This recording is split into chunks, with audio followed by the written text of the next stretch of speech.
తేదీ 2020 డిసెంబర్ 12న మేషలగ్నం మేషచంద్రరాశి ఉన్న సందర్భంలో మీ రాశి ఫలితం ఇలా ఉంది. 1. జ్యోతిష్య నేపథ్యం. గురుగ్రహం మేషరాశిపై శక్తివంతంగా ఉంది. ఇది విజయం మరియు అభివృద్ధికి సూచిక. శని కొద్దిగా కష్టాలు, సవాళ్లు తీసుకొస్తున్నా మీరు ధైర్యంగా ఎదుర్కోవాలి. రాహుకేతుల ప్రభావం మధ్యస్థంగా ఉంది. రెండో విషయాన్ని నాయకత్వ గుణాలు వెలుగులో ఉంటాయి. కొత్త బాధ్యతలు తీసుకోవటం, ప్రాజెక్టులు ముందుకు తీసుకురావకం అనుకూలం. క్రమశిక్షణతో పనిచేస్తే మంచి ఫలితాలు వస్తాయి. 3. ఆర్థిక స్థితి. ఖర్చులు జరుగుతాయి కాని మంచి ఆదాయ మార్గాలు కనిపిస్తాయి. అనవసర ఖర్చులు తగ్గించి పొదుపు అలవాటు పెంచండి. సంబంధ సభ్యులతో సాంత్వనకర సంబంధాలు కొనసాగతాయి.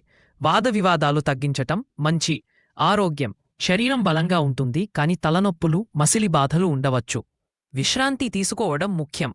6. ఈ రోజుకు శుభకార్యం, పరిహారం. గరుడ వందన లేదా గురు ప్రార్థన చేయటం మేలు.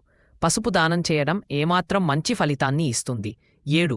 ముఖ్య నిర్ణయాల కోసం వైద్య, చట్ట, ఆర్థిక సంబంధమైన కీల